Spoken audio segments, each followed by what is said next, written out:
Saludos cordiales, bienvenidos. Este es el programa Hora 25. El empleo y subempleo es sin duda el problema central del Ecuador del momento. La informalidad en el trabajo se expresa mayoritariamente en las calles y plazas de nuestro Ecuador. Los esfuerzos que se hacen no logran resolver el trastorno nacional que sin duda es de mayor trascendencia, como habíamos señalado. Millones de compatriotas caminan desconsolados sin empleo. Y lo más triste, sin esperanza. Hoy, 1 de mayo, Día Internacional del Trabajo, nuestro tema es la informalidad. Nuestros invitados, gracias por la presencia. Benjamín Chávez, él es el director ejecutivo de la CAPEIPI. Gracias también la presencia de Ana Patricia Muñoz. Ella es la directora ejecutiva del Grupo Faro. Agradezco la presencia de Juan Montero. Juan Montero es integrante, miembro del directorio de la AEI. En la ciudad de Guayaquil nos acompaña Víctor Cabezas. Él es máster en Derecho del Trabajo. Gracias a la audiencia. Belén, buenas noches. Hola Andrés, amigos, muy buenas noches. Hoy justamente cuando se conmemora el Día del Trabajo, en Ecuador hay miles de personas que buscan uno. Y si bien la pandemia fue un detonante para que la crisis en torno al desempleo se vuelva más severa, hoy que se habla de una reactivación económica, las cifras de desempleo siguen siendo preocupantes. Según la última encuesta nacional de empleo, desempleo y subempleo, a marzo de 2022 la tasa de desempleo se ubicó en 4,8%, es decir, 0,1 menos que la que se registró en marzo de 2021. Sin embargo, el desempleo ya no es lo único que genera alarma, pues ahora el empleo informal o subempleo es predominante. Al momento, solo 3 de cada 10 trabajadores en el país tienen un empleo adecuado. Algunos expertos sostienen que esto se debe a que cada vez menos actividades se formalizan, ya sea por la burocracia que implica hacerlo, por los costos o por la rigidez laboral. A esto sumemos el incremento de emprendimientos que en su mayoría no se formalizan y se crean por la necesidad que tiene la gente de encontrar un trabajo. En Ecuador apenas una cuarta parte de los emprendimientos son formales. Y no nos podemos olvidar de las hoy famosas plataformas digitales, en las que cientos de personas han encontrado una fuente de empleo, pero sin ninguna garantía laboral. Y así en el país tenemos entonces dos extremos. Por un lado, una mínima cantidad de personas que ganan desde $425 al mes o incluso más y cuentan con beneficios de ley. Pero por el otro lado se encuentra una gran mayoría de ecuatorianos que vive en la informalidad y tiene, siendo optimistas, ingresos que van desde los $220 hasta los $350 por mes. ¿Qué se debe hacer entonces para atacar la informalidad y también el desempleo? Vamos contigo, Andrés, y con nuestros invitados. Y claro, Belén nos ha puesto ya en escena, digamos, lo que ocurre con la informalidad en el ámbito laboral, naturalmente. Y queremos dar paso a nuestro invitado en Guayaquil, a Víctor Cabezas, para que nos ayude un poco a entender, a comprender cuáles son los límites, en qué condiciones se califica esto de la informalidad. Víctor, buenas noches, le escuchamos, adelante. Muchas gracias, Andrés, y buenas noches con todos y todas. Un gusto estar acá. Bueno, verdaderamente el tema de la informalidad es un problema muy complejo, porque implica que las personas no pueden tener ni seguridad social, ni pueden tener unos ingresos estables. Cuando una persona tiene un contrato indefinido de trabajo o tiene un contrato de trabajo bajo cualquier modalidad, eso, digamos, tiene unos impactos económicos muy importantes, no solo en la vida personal, sino también en la sociedad en su conjunto. Por ejemplo, si es que yo tengo un ingreso mensual estable, yo puedo decidir, por ejemplo, sacar una hipoteca para tener mi casita. Que tengo mi hijo, mi hija, puedo, digamos, si que tengo mis ingresos estables, puedo planificar educación superior. El ingreso estable de los trabajadores y de las trabajadoras permite una planificación económica con un impacto directo en la vida personal, pero también en un dinamismo digamos, en el mercado laboral y en la economía nacional. Entonces, la informalidad implica sobre todo incertidumbre y sobre todo un impacto negativo en la capacidad de planificación individual, que eso a su vez tiene un impacto sistémico. Entonces, digamos, yo creo que ese es un punto interesante y es la informalidad no solo es un tema, digamos, negativo para la persona, pero también un impacto sistémico en la economía nacional. Sin duda, afecta al país en su conjunto, a la economía en su conjunto. Juan, las personas tienen que sobrevivir, los seres humanos tienen que sobrevivir. No tengo trabajo, entonces busco alguna fórmula, no sé, limpiando un parabrisas tal vez en una esquina, vendiendo frutas tal vez en una plaza, en fin, esa es un poco la informalidad. Pero ¿y por qué desde la perspectiva de empresas, de actividad productiva, esas personas, esos seres humanos, no están en la formalidad, no están en el trabajo? No necesariamente, Andrés, sobre la formalidad debe canalizarse vía el tema de las empresas, porque creo que debemos mejorar unos pensamientos. Tenemos unos pensamientos como de nivel de 1 a 10, unos pensamientos pobres, imaginando que es el Estado o los empresarios los que deben generar empleo. ¿Y quién más va a generar? Él mismo puede generar empleo. Bueno, tiene emprendimientos, tiene el puestito de venta de limón. No necesariamente. Aquí también debemos mejorar los pensamientos y debemos mejorar los pensamientos desde el punto de vista incluso filosófico y desde el punto de vista teórico. Cuando encontramos nosotros de dónde viene la palabra trabajo, a mí no me gusta mucho la celebración del Día del Trabajo, porque pocas personas saben que trabajo viene, que los que aprendimos un poco a la antigua, raíces griegas y latinas, viene un poco de tripalium. Tripalium son 3 palos que ponían los romanos cuando conquistaban a cualquier pueblo y lo ponían con 3 palos, casi no era una crucifixión, para inmovilizarlo y después llevarlo a las galeras y a la sal. Trabajo viene de ahí. No podemos festejar el trabajo con ese concepto. Si le unimos el concepto religioso de ganarás el pan con el sudor de tu frente, eso se nos empobrece. Creo que deberíamos celebrar el Día del Trabajo Creativo, porque el ser humano siempre será creador. Ok, gracias. Ana Patricia, buenas noches. ¿Qué ocurre con la informalidad? Esto que le estoy planteando a Juan. ¿Esa es responsabilidad individual, personal? ¿Es una problemática nacional, sistémica, como decía Víctor, de las empresas? ¿Cómo? ¿Por qué? Muchas gracias, Buenas Andrés, noches, sí. por la invitación. Buenas noches en este día tan importante. Además, para mí es una responsabilidad de la sociedad entera.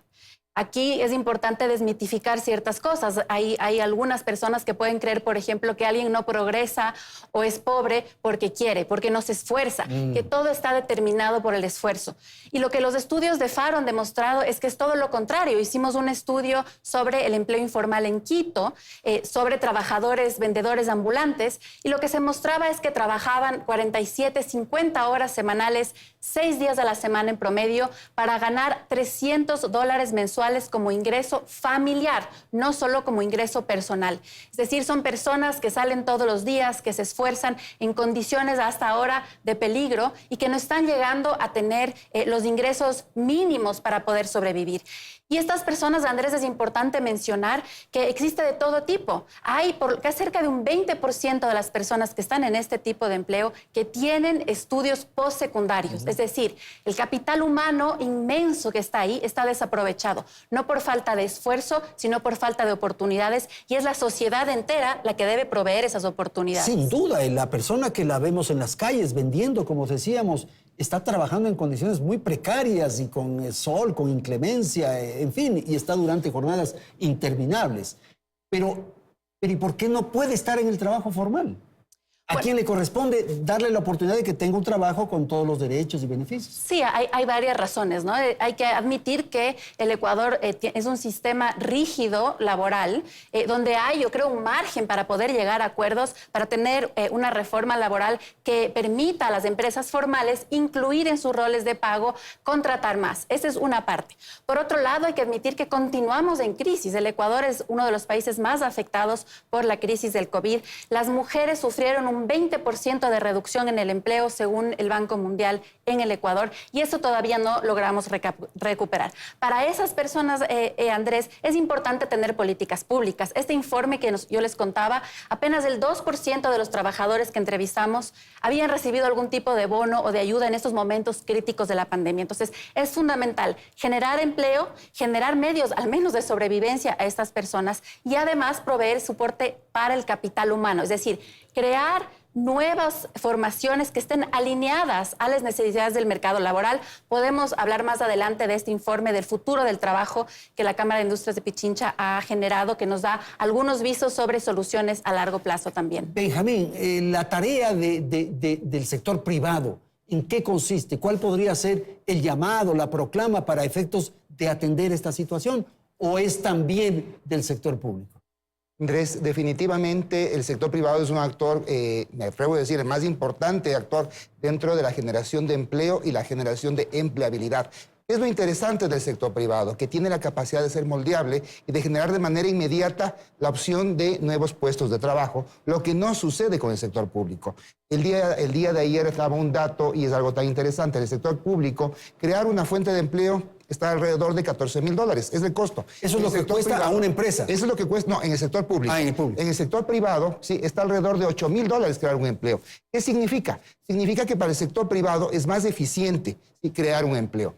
Pero asimismo, cuando hablamos de una rigidez en el sistema laboral, el generar un empleo de manera inmediata es también complicado y es extremadamente oneroso para la empresa generar este empleo. ¿Cuáles son los elementos que se considera para llegar a la cifra de 8,000? ¿Por qué cuesta 8,000 crear un empleo? Salarios básicos, más prestaciones de ley, equipamiento, lugar de trabajo, todo lo que se conoce como empleabilidad, esa generación o ese espacio para que el empleo pueda darse con la característica que se necesita en la empresa. ¿Qué ocurre con el informal del que estamos hablando en esta primera parte del programa? Él es un emprendedor, tiene un pequeño negocio, quizás ha invertido en algo para tener la mercadería, para vender, o quizás para hacer los jugos, no sé, para cualquier actividad. Él es un emprendedor que tiene estas características que también refería Juan hace un momento, pero que es preciso que usted lo analice. Ahí viene un inconveniente muy grande. Si bien es cierto, hablamos de emprendimiento por necesidad, ¿sí? Y ese emprendimiento por necesidad se da porque la persona se ha quedado sin trabajo o necesita generar recursos para su familia, pero también trae un problema de competencia desleal para el sector productivo. Una cosa es, yo como empresa, ¿sí?, por más pequeña que sea, como microempresa, pedir las patentes municipales, pagar impuestos, afiliar a mis trabajadores o afiliarme a mí mismo. Pagar energía eléctrica, por decir algo, porque quizás el otro no está pagando y está teniendo el correcto, eléctrica. Y eso genera un problema de competencia desleal. ¿Qué significa eso? Significa, cuando hablamos de competencia desleal, hablamos aproximadamente que el 20% de estos costos, que normalmente deben ser insertados dentro del precio final de venta, el empleo informal no lo paga. Y eso genera un problema con la empresa o con, hablemos del aparato productivo, que sí paga impuestos y tiene este tipo de gastos. ¿Se puede saber más o menos qué porcentaje de la mano de obra nacional está en la informalidad? Sí, y aquí creo que es importante hacer una distinción conceptual que parece más sencillo de lo que es. Por un lado hay, además, lo que mide el INEC en el ENEMDU, y se lo puede encontrar ahí, las personas que están en un empleo informal, es decir, que están empleadas por organizaciones que no tienen un RUC o que no están cumpliendo con el pago, con las afiliaciones, es decir, se ve desde la mirada del empleador. Y ahí el Ecuador está en cerca del 50%. 50% de la población. O sea, eso es lo que vemos en las calles, lo que vemos... No necesariamente. Entonces, puede haber una persona que está yendo al trabajo, que tiene un jefe, si se quiere, que está recibiendo su sueldo, pero que esta empresa no está cumpliendo con todas las normas legales, ¿no es cierto? O sea, quizá tampoco empresa, pero pongamos el ejemplo de una vulcanizadora. Hay un oficial, como llaman, asistiendo al dueño de la vulcanizadora. Por ejemplo, entonces son estos servicios... principalmente servicios que están en la informalidad. Entonces, eso es la economía informal o la economía debajo de la mesa, hay muchas... Pero después hay desde el punto de vista del trabajador. Y eso es tal vez lo que comúnmente tenemos la imagen de las personas que se llaman trabajadores autónomos, que también es complicado ese nombre, ¿no? Por ejemplo, los trabajadores que, como hemos mostrado, los vendedores ambulantes. Entonces, también están en la informalidad, pero no son solo ellos. Los que nosotros desde Faro hemos tratado de ver en qué condiciones están son justamente estos trabajadores que vemos en las calles, que se esfuerzan y que a los que no necesariamente llegan las reformas adecuadas para incorporar. Juan, esta apreciación que señaló Ana Patricia hace un momento de que son grandes trabajadores, son muy esforzados, son sacrificados, están llevando adelante una tarea muy dura. ¿Cómo leer, cómo interpretar y cómo aprovechar eso? Yo creo que hay que aprovechar las estadísticas. El último informe de GEM, que es el Global Entrepreneurship Monitor, nos atestigua que Ecuador es el país de los emprendedores, es uno de los primeros en el mundo. Más de un tercio de los ecuatorianos están trabajando como emprendedores y más o menos estables. O sea, no ha desaparecido en un año porque hay unos emprendimientos que fácilmente van a morir. De esos, generan aproximadamente entre 5 y 6 empleos a lo largo de 5 años. Si tienen una mejor educación, estos emprendedores generan de 6 o más, pero son empleos más persistentes, o sea, de mejor calidad. Si es que solamente tienen emprendedores por necesidad de primaria y secundaria, ellos no logran generar más allá de 2, 3, exagerando 4 empleos a lo largo de 5 años. Y después tenemos todos los otros emprendedores que se les ayuda, por ejemplo, con la AEI. Hemos apoyado nosotros 15,000 emprendedores a lo largo de los 9 años que hemos trabajado y solo este año, solo con los emprendimientos nuevos, generamos 1,700 empleos. Pero el 50% del país, de la mano de obra, está en la informalidad. Pues. Necesitamos necesitamos capacitar. Aquí hay que hacer una distinción muy importante entre la academia y los empresarios y también unos pensamientos que hay que cambiar. En la academia son sabedores de cómo se hacen las cosas. Los que hacen las cosas en la calle y los empresarios son los hacedores. Y hay una gran distancia entre ser hacedor y ser sabedor. Bueno, pero los dos son válidos, absolutamente. Los dos los necesitamos. Sin duda. Los necesitamos a los dos y que se complementen. Por eso la alianza interviene, o sea, privado, público y academia. Si no, no podemos operar. Ok, Víctor, en Guayaquil quisiera su apreciación de lo que acabamos de escuchar y los planteamientos formulados por sus colegas de panel. Por favor. No, y gracias, Andrés, y en realidad todos los temas muy interesantes. Yo cada vez sospecho más de que una reforma laboral y una reforma legal sea necesaria para dinamizar el mercado del trabajo. Un poco es una respuesta que los abogados, sobre todo, solemos tener en la punta de la lengua. Necesitamos una reforma laboral. La evidencia internacional más bien ha mostrado que no existe una correlación directa entre reforma laboral y mercado laboral. O sea, uno a veces dice con más flexibilidad, con mayores contratos o con normas laborales más laxas, vamos a tener más empleo. Y la evidencia internacional ha mostrado que no hay una correlación entre reforma laboral versus más empleo. Yo creo que en realidad, y coincido con lo que decían los demás contertulios, es un tema súper complejo y yo creo que va desde tres aristas, un poco respondiendo a su pregunta, Andrés, de cómo abordarlo. El primero es un compromiso del Estado. La burocracia del Ministerio del Trabajo es muy compleja. En el Ecuador causa mucho miedo. Yo siempre cuento una historia y es una persona que me dice, oye, yo quiero contratar, tengo listo el dinero, tengo la plaza, pero me da miedo. O sea, auténticamente tengo miedo de las indemnizaciones, tengo miedo de las bonificaciones, tengo miedo del ministerio, tengo miedo del IES, etcétera. Y cuando uno le explica a la persona que en realidad ahora en el Ecuador tienes un contrato a plazo fijo, que las indemnizaciones en el contrato a plazo fijo no existen, etcétera. Y la persona dice, oye, no ha sido el mundo laboral tan tenebroso como yo pensaba, y entonces van y contratan. La labor del ministerio debe pasar de ser una labor de sanción, una labor de vigilancia, a ser una labor de asesoría, de educación a los pequeños emprendedores. Lo que usted decía, Andrés, tal vez si es que el señor que tiene su pequeño negocio podría tener una asesoría del ministerio para quitarle este mundo de terror alrededor de contratar, podría hacerlo. Entonces, desde el Estado, luego desde el sector privado. Los privados tenemos un compromiso con la sociedad y tenemos que arriesgarnos a contratar. Y tercero, los empleados también tienen un compromiso y es hacer lo mejor posible, tener eficiencia, ¿no es cierto?, mejorar sus propias capacidades académicas y demás. O sea, yo creo que es un problema, y coincido plenamente, es un problema bastante complejo, pero mi sospecha es que hoy por hoy en el Ecuador ese problema no pasa por la reforma legal.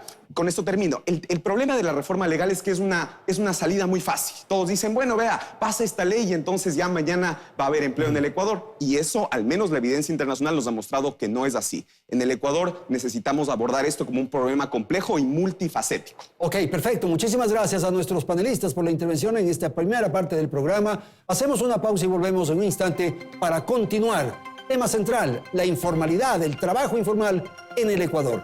Ya retornamos.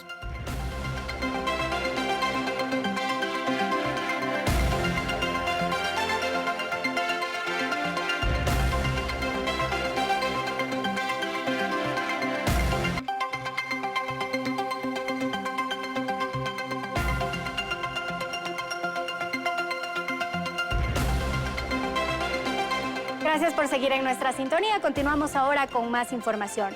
Según la OIT, una crisis de empleo demasiado larga genera desaliento y frustración, lo que a su vez repercute en la estabilidad social y la gobernabilidad. Y eso efectivamente ya está pasando en Ecuador. Según el informe Panorama Laboral de América Latina y el Caribe, la falta de empleo afecta aún más a mujeres y jóvenes. Veamos cómo están las cifras en Ecuador respecto de estos dos grupos. El desempleo femenino en marzo de este año se ubica en 5,5%. Si bien es menor al 6,4% que se registraba en marzo de 2021, continúa evidenciando una mayor tasa si la comparamos con las cifras de desempleo en hombres. Y si hablamos de jóvenes, vamos a ver el siguiente cuadro. 6 de cada 10 desempleados del país justamente son jóvenes. En Ecuador se habla desde hace al menos 5 años de una reforma laboral necesaria, pero que no ha visto la luz. ¿El país necesita más leyes? ¿Podemos utilizar las existentes para mejorar esta situación y cerrar la brecha que existe en cuanto a mujeres y jóvenes? Volvemos contigo, Andrés, con estas inquietudes. Gracias, Belén. Efectivamente, hay problemas que tienen que ver con la estructura, con el esquema de funcionamiento del país. El tema de legislación tiene un rol fundamental, pero hay consideraciones de carácter también cultural, de forma de comportamiento que tiene la sociedad. Y vamos a dar la palabra a Ana Patricia para recoger algo de lo que señalaba Belén. ¿Qué ocurre con los jóvenes? ¿Qué ocurre con las mujeres en esto de la informalidad? Por favor. En el caso de las mujeres hay varias barreras, unas visibles y otras invisibles, que estructuralmente han impedido que las mujeres lleguen a los mismos niveles, por ejemplo, de salario por mismo trabajo y misma preparación. Y estos van incluidos desde barreras, por ejemplo, relacionadas a la economía del cuidado, donde son las mujeres principalmente quienes están a cargo de estas tareas, no solo de sus hijos, sino también de adultos mayores u otros familiares.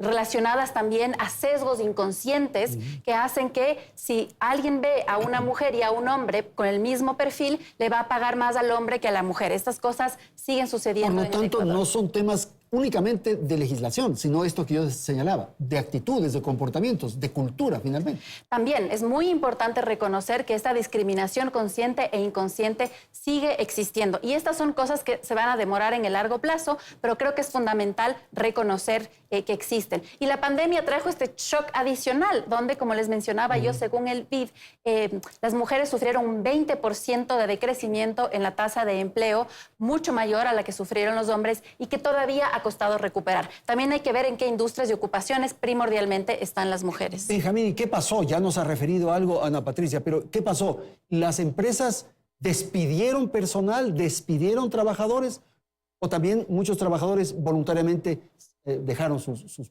puestos de trabajo? Bueno, recuerda, Andrés, que durante la pandemia hubo una reforma transitoria que permitía que las empresas paguen la mitad a los trabajadores para continuar con este tema de empleo. Pero claro, eso se alargó durante un tiempo determinado y en algunos casos las empresas, principalmente hablo por Pichincha, no lograron salir de ese hueco y lo que ha generado es simplemente esa pérdida de plazas de trabajo y muchas veces esas plazas no se pudieron recuperar. En algunos casos despidieron, en otros casos, al no tener un ingreso constante, no tener un ingreso mayor, como estaban acostumbrados, hablando de planificación a largo plazo, optaron por buscar otras fuentes de empleo y ahí se generó justamente estos temas de emprendimiento o autoemprendimiento. Ok, Juan, no sé si quieras agregar algo de esto. Creo que también hay buenas noticias, no necesariamente son noticias negativas. Me alegra ver, por ejemplo, una asociación que creamos hace muchísimos años, la Asociación de Directores de Personal, que aglutina a los que manejan las empresas, los que manejan los temas de recursos de las empresas. El 70% de las directoras de recursos humanos son mujeres. Eso es una muy buena noticia. Ahora tenemos otra buena noticia. Entre el 12 y el 20 de mayo estamos enviando con apoyo del gobierno desde la AEI a 52 personas, 20 mujeres, una pena que solo sean 20, pero 32, y son jóvenes de diversas provincias que estarán 13 días intensos inmersos en un programa en Israel. Israel es el eje, vamos a decir, de los temas de emprendimiento, y estos van a regresar donde nosotros. Son buenas noticias y espero que eso se multiplique en una gran cantidad, sobre todo para las mujeres. Lo mismo con las máximas dirigentes de empresas, que ya tenemos más, que son los CEOs de las empresas. Y Juan, ¿qué estará ocurriendo con los empresarios? Hace un momento hablábamos de los comportamientos que tienen los trabajadores, pero ¿qué ocurre con los empresarios? Este temor al que se refirió hace un rato Víctor, ¿Cómo se expresa? Si uno lee la historia laboral desde la época romana hasta que pasaron los ingleses con los telares y ver la época actual, siempre hay un juego del gato y el ratón, entre la ley y la realidad. O sea, la ley siempre estará atrás, por ejemplo, frente a la evolución tecnológica. La tecnología, basta ver los temas Uber en los diversos países, cómo trabajan, y siempre la tecnología le sacará ventaja a la ley. Por lo menos debe esforzarse la parte legal en adecuarse, no adelantarse, solo adecuarse. Y para el empresario tiene también que abrir la mente. El empresario tiene que invertir, tiene que arriesgar. La naturaleza del empresario es el amor al riesgo, que no lo tiene el empleo. Y en la relación con el trabajador, esto que se ha debatido constantemente, el capital y el trabajo, Juan. Creo que debemos superar esa imagen. O sea, el día de hoy el capital, el emprendedor, empresario, para mí el emprendedor empresario es el mismo. El capital, el emprendedor empresario y el mercado y después la ley tienen que ir juntos. No podemos evadirnos. El comercio internacional nos liquida. Pero ¿y por qué no hay esa alianza, ese acuerdo finalmente entre trabajador y empresario? ¿El empresario es el explotador? Ese es un concepto que debemos superar. Comentábamos un poco al inicio de que logramos aprobar una ley en el 2020, que es la ley del emprendimiento. 0 abstenciones, 0 votos negativos. Fue aprobado por unanimidad. Las mismas personas que aprobaron la ley de emprendimiento y que se entusiasman con los emprendedores denuestran contra los empresarios. Cuando el empresario es la medalla de oro olímpica cuando termina de ser emprendedor. Ok, vamos con Víctor en Guayaquil, su apreciación de lo que acaban de señalar sus colegas, sus compañeros, y esta relación compleja, siempre tortuosa, difícil entre el trabajador y el empleador. Gracias, Andrés. Lo que usted dice es algo esencial. O sea, la historia del derecho del trabajo es la historia de la relación entre los dueños de los medios de producción y los trabajadores. Y el derecho del trabajo, decía un gran maestro, es un instrumento del capitalismo para que las personas que están en el grupo de trabajadores y trabajadoras puedan tener, ¿no es cierto?, unas condiciones mínimas de equidad. El derecho del trabajo es esencialmente una disciplina social, una disciplina que precave la equidad. Yo estoy absolutamente de acuerdo. Creo que los empresarios tienen que tomar más riesgos. Yo también decía, los empleados tienen que prepararse más, tienen que ser más eficientes. Y por otro lado, el Estado tiene que ser, digamos, un punto de quiebre muy importante ahí. Yo insisto en que el tema de una reforma laboral, si bien podría ser ideal, yo creo que en el Ecuador de hoy, con las condiciones políticas que son, todos conocemos, bastante complejas, tenemos una asamblea, digamos, con unas relaciones muy tensas con el Ejecutivo, tenemos un Ejecutivo que todavía no tiene una identidad y no tiene un norte. Es hoy por hoy hablar de una reforma laboral algo muy complejo. Lo que señalaba Belén en la introducción es algo muy importante, y es qué podemos hacer con lo que tenemos hoy. No pensar en una reforma, no pensar digamos, en una cosa que cada vez más parece una quimera, sino temas concretos con lo que tenemos hoy. El Ejecutivo tiene muchas herramientas sin reforma legal para poder hacer política laboral. El Ecuador debe ser de los países con menos política laboral de América Latina. O sea, el Ministerio del Trabajo durante mucho tiempo se construyó como una institución que solo sancionaba, que llegaba a un espacio laboral y entonces decía, usted cumple 1, 2, 3, si no, plin, sanción.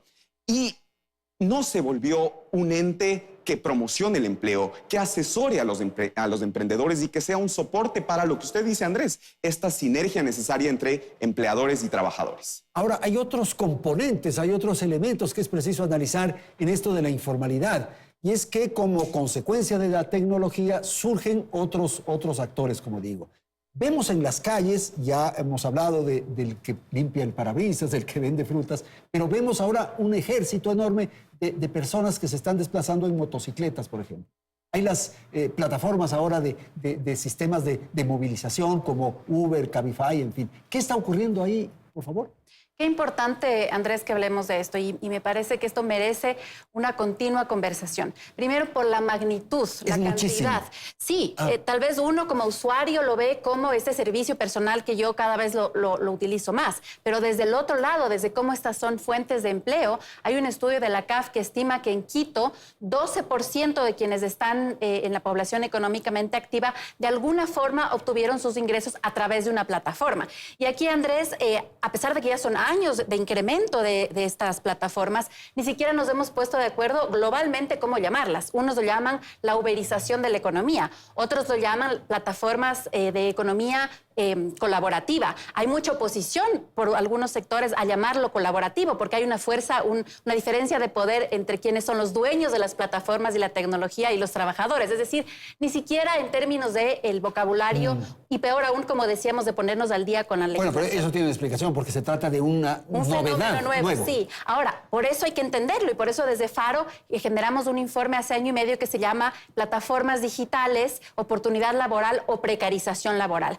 Y ahí lo que nosotros hacíamos es ejemplificar con una muestra representativa de los trabajadores de plataformas en el Ecuador, de cuáles son sus condiciones laborales. Y ahí, por ejemplo, un dato es que menos del 6% tiene contratos. Ahora, hay esa discusión. ¿Deberían o no tener contratos? ¿Son emprendedores o trabajadores autónomos o no? Y esto creo que nos tiene que llevar otra vez a una conversación seria y un punto medio para dignificar las condiciones de estas trabajadoras y estos trabajadores sin eliminar la existencia de estas oportunidades que efectivamente están ahí principalmente para jóvenes y para un tercio de trabajadores que son inmigrantes. Y este me parece un tema apasionante porque eso está ahí, eso lo estamos viendo, pero no sabemos qué es lo que ocurre atrás. Y hay otro elemento que es la migración, Benjamín, que quiero plantear. Hay un contingente muy importante, un colectivo muy importante, particularmente de venezolanos. ¿Qué estará ocurriendo con ellos? Hay sectores que los están aprovechando, que los están abusando, que eventualmente no tienen papeles, que están en la informalidad y que por lo tanto los salarios son menores. ¿Qué estará ocurriendo con este otro sector? El ecuatoriano y el mercado ecuatoriano, el emprendedor ecuatoriano, el empresario ecuatoriano tiene una característica bastante interesante y es abrir las manos, abrir los brazos a cualquier nacionalidad. Unos sí, otros no. Me atrevo a decir que, es más, te voy a dar un dato específico. El 85% de las empresas pymes alguna vez contrató o tiene contratado un empleado extranjero. ¿Legalmente? De manera legal. Cuando hablamos de pymes, pequeña y mediana empresa, por eso. estamos hablando de empresas que cumplen con la legalización en todos los procesos. Entonces, 85% de estas empresas, y hablamos de las empresas afiliadas de la CAPEIPI, han tenido un trabajador extranjero, y en este caso venezolano o colombiano, trabajando dentro de sus empresas. ¿Qué significa? Significa que si el extranjero viene, legaliza su situación, puede acceder a un empleo. Hablamos también de mano de obra calificada. No hay resistencia, no hay xenofobia. Definitivamente no, y es lo bonito del ecuatoriano. O sea, es increíble, pero cuando nosotros vemos a una persona al exterior, simplemente abrimos los brazos porque sabemos que en un momento también algún familiar nuestro estuvo en Estados Unidos, estuvo en España y necesitó en su momento esa colaboración. Pero eso es lo simpático Pero también del mercado. vamos a un establecimiento, para volver al ejemplo de hace un momento, vamos a la vulcanizadora, vamos a la lubricadora, vamos al salón de belleza y encontramos a un extranjero, puede ser venezolano o colombiano. Probablemente él está contratado en condiciones no correctas. A ver, cuando hablamos de empleo formal y hablamos de pequeña y mediana empresa, estamos hablando, insisto, de empresas que cumplen con todas las Es así, formal. a esas no me refiero. Lastimosamente, sí, ahí sí tenemos generación de empleo de manera informal o no legal, en donde sí, lastimosamente, se paga por comisión, se paga por horas, se paga por servicio, se paga por prestación o utilidad, de acuerdo a lo que cada uno está determinándolo. Por ejemplo, las peluqueras, dentro de las peluquerías como tal, redundante, ganan un porcentaje de su trabajo y el resto lo pagan al salón de belleza. Entonces, lastimosamente, en eso hemos llegado. Pero también nos estamos olvidando de algo que en el mercado ecuatoriano está creciendo, y es la generación de empleo por tecnología. Hablábamos antes de una protoindustrialización, en donde creíamos que todo era industria, industria, industria. Hoy hablamos de una prototecnologización, si es que existe el término, en donde las plataformas, los medios digitales, inclusive las redes sociales, han generado un nicho de empleo y que sin necesidad de ser formal está por encima de la tasa o del salario mínimo y está generando un sinnúmero de recursos para esos, digamos, emprendedores tecnológicos que ofrecen servicios, que se les conoce como influencers y que cada vez está creciendo más. Y que el mercado ecuatoriano está captándolos como parte de su estrategia comercial dentro del mercado. Esto es un elemento fundamental porque está presente, como decía Ana Patricia, está un poco, es una nueva forma de trabajo. Y ahí los jóvenes tienen un rol fundamental. La innovación tecnológica. Juan, por favor. Yo creo que tenemos ahí también buenas noticias. Mira, no necesariamente la uberización que existe a nivel mundial muere o se van los recursos para afuera. Por ejemplo, en Loja, que es un caso muy singular, ahí hay un chico que tiene CRADAC, Gradag es la aplicación más difundida por sobre Cabify de Uber, está aliada con los taxistas y que produce y que vende $1 millón al año. O sea, ¿En qué consiste? ¿Es una aplicación para atender concreta, pues, movilización? Yo me voy en bus, me voy en colectivo, me voy en lo que quiera. O sea, ese es un dato. Ahora, bueno, hay unos chicos extraordinarios que hacen unas innovaciones maravillosas. Creo que nos hace falta. Creo que estamos sentados en una mina de oro, tal vez no la estamos viendo o no tenemos la difusión suficiente. En Ecuador existen más o menos 100.000 empresas, de las cuales activas son más o menos 50.000 en los grandes datos. Pero con la ley para hacer SaaS, las nuevas que pueden ser empresas unipersonales y sin necesidad de capital fundamental, tenemos 18.000 SaaS realizadas en menos de año y medio. Buenas. O sea, hemos logrado en año y medio, también con la ayuda de una ley, lo que no logramos en toda la historia del país. O sea, lo que nos falta tal vez es difundir y que los jóvenes conozcan los vehículos. Tenemos fondos, esta es una triste noticia. Tenemos fondos de inversión, creamos nosotros desde la AI a través de otros vehículos, fondos de inversión de capital de riesgo que antes no teníamos y no tenemos emprendimientos para invertir. Uno dice, esta es una paradoja, o sea, nos quejamos de que no hay empleo, nos quejamos de que las empresas tal vez no lo generan. Las empresas grandes es más difícil que generen, son los emprendimientos los que generan, porque les cuesta mucho. El emprendedor, en cambio, puede generar una empresa y tiene ahora un respaldo de ley mucho mejor y son más ágiles, más rápidos. Si no funciona, se cierra. Eso es todo. Y claro, perdón, a ver, Benjamín. Sí, perdón, Andrés, es justamente lo que acaba de decir y es cierto. Y esa es la característica de la pyme.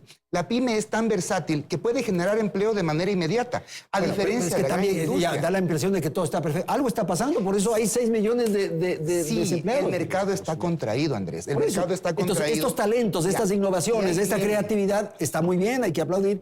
Pero no logra, llega hasta un punto nada más. Lastimosamente sí, es el miedo al código laboral, es el miedo a la parte tributaria. Sí. Bueno, este último gobierno hemos tenido una reforma tributaria que realmente fue bastante dura tanto para el empresario como para el empleado, el autónomo, digámoslo así.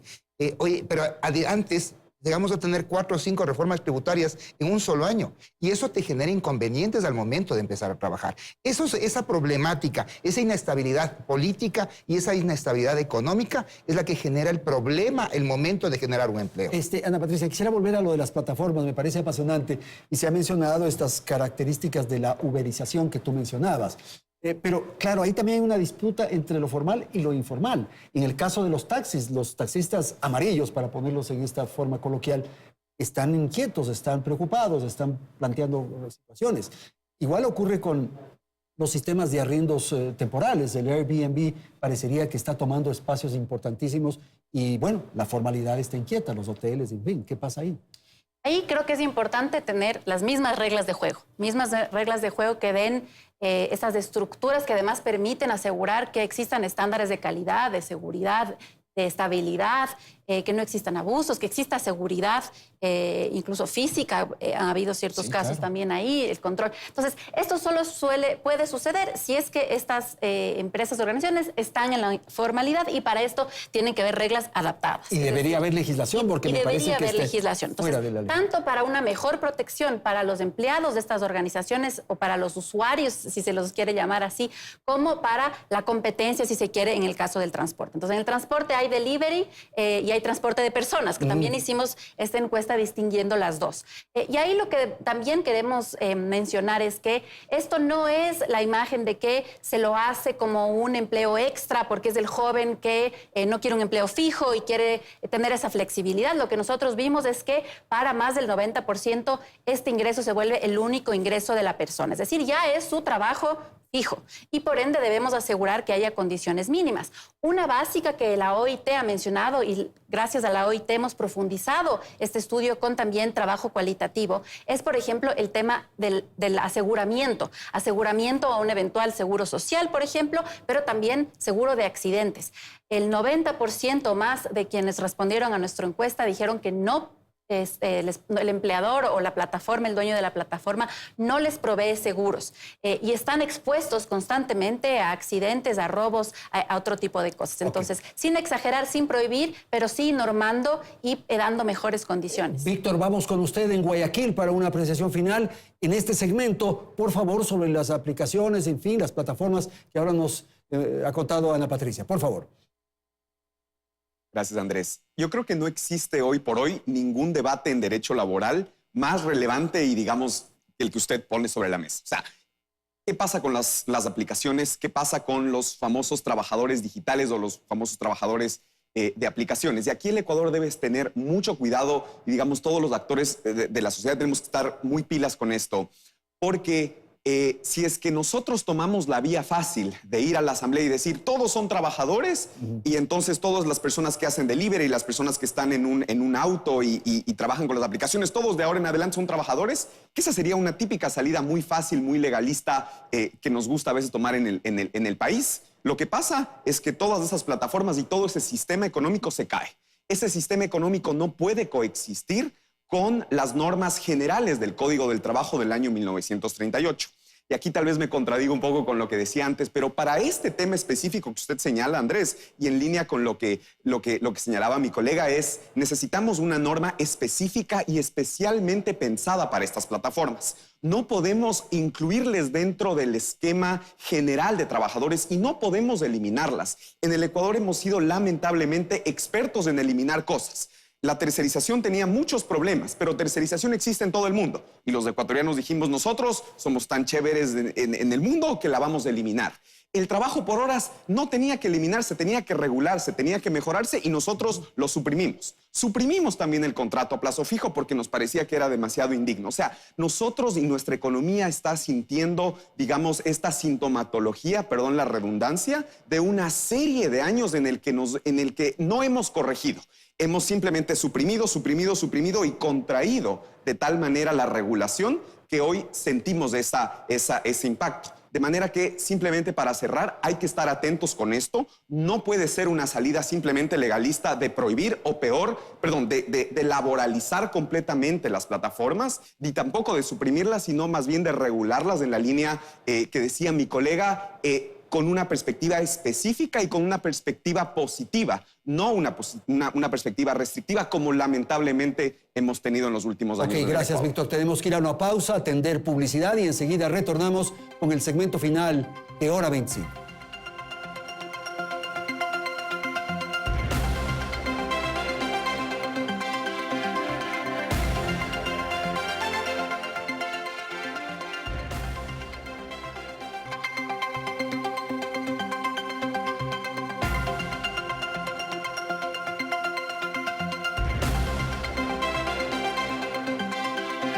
Bien, en esta parte final del programa quisiera proponer a nuestros panelistas que nos den sugerencias, ideas que pueden ser implementadas para mejorar las condiciones en general para la obtención de trabajo.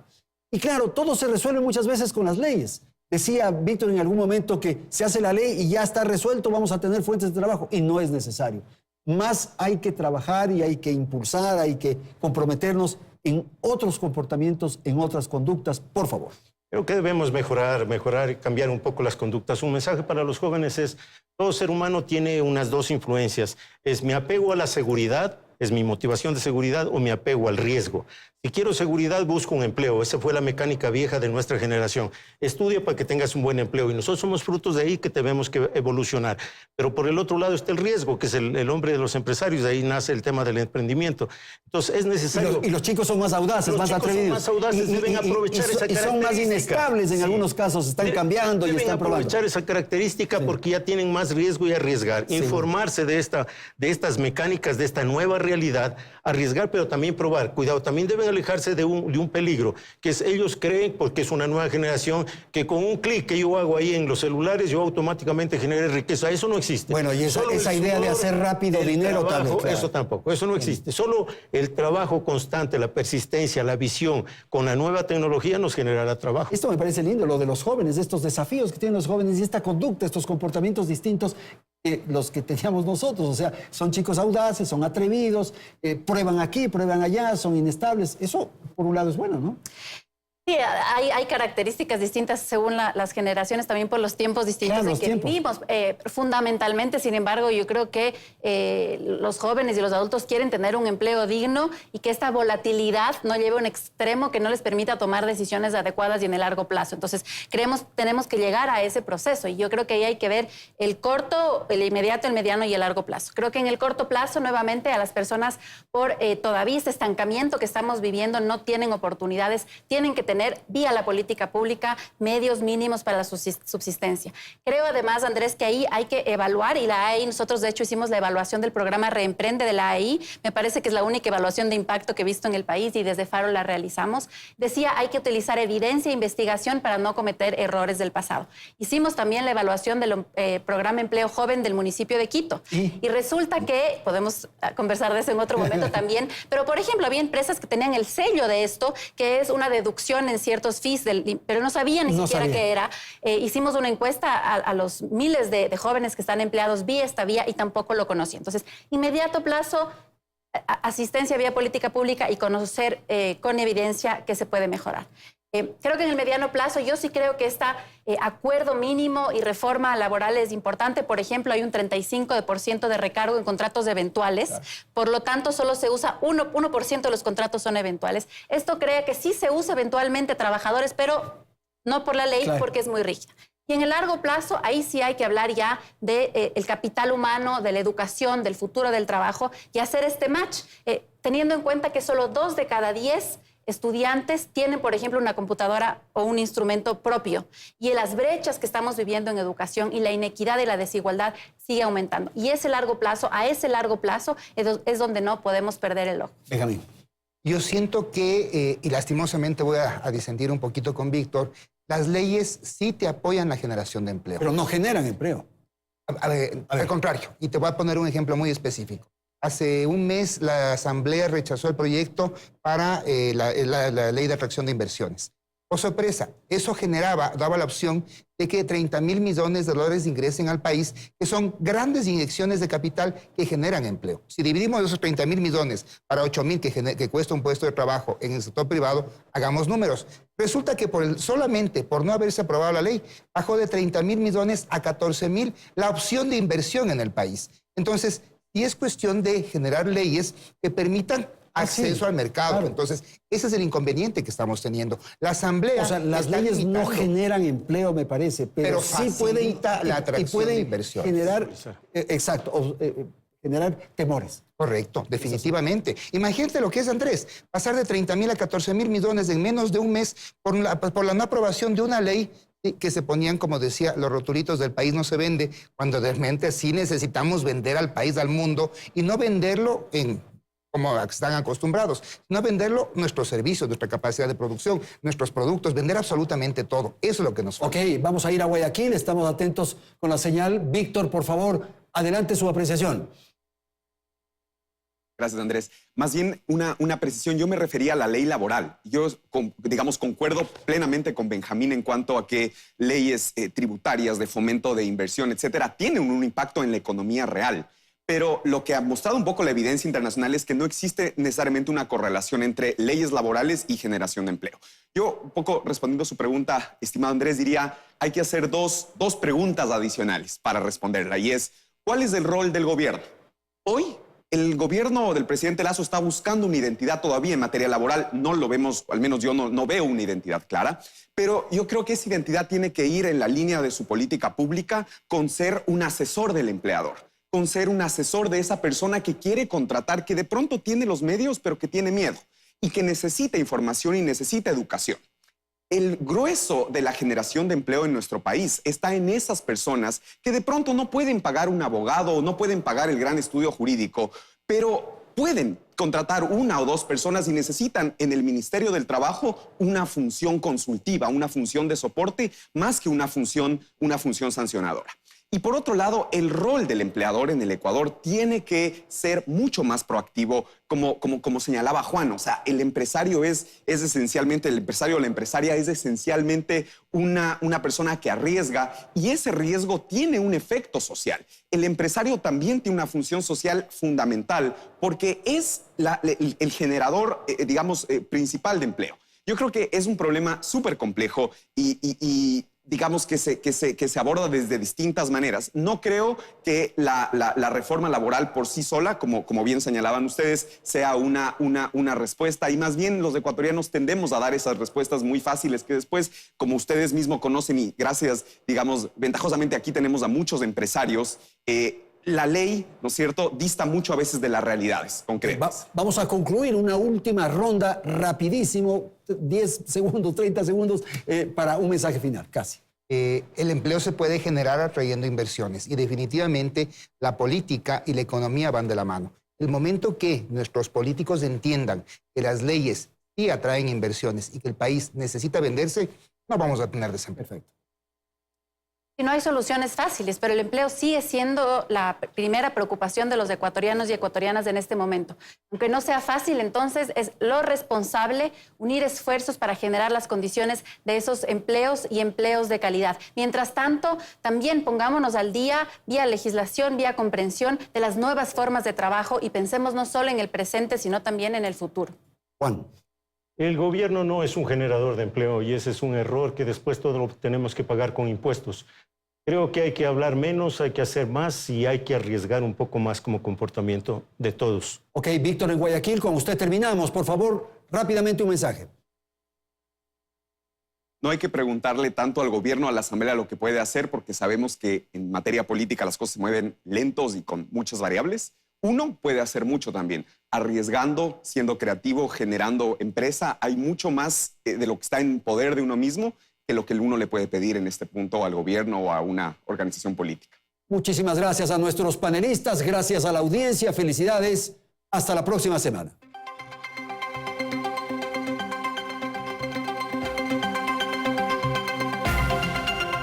Teleamazonas presentó Hora 25 con el auspicio de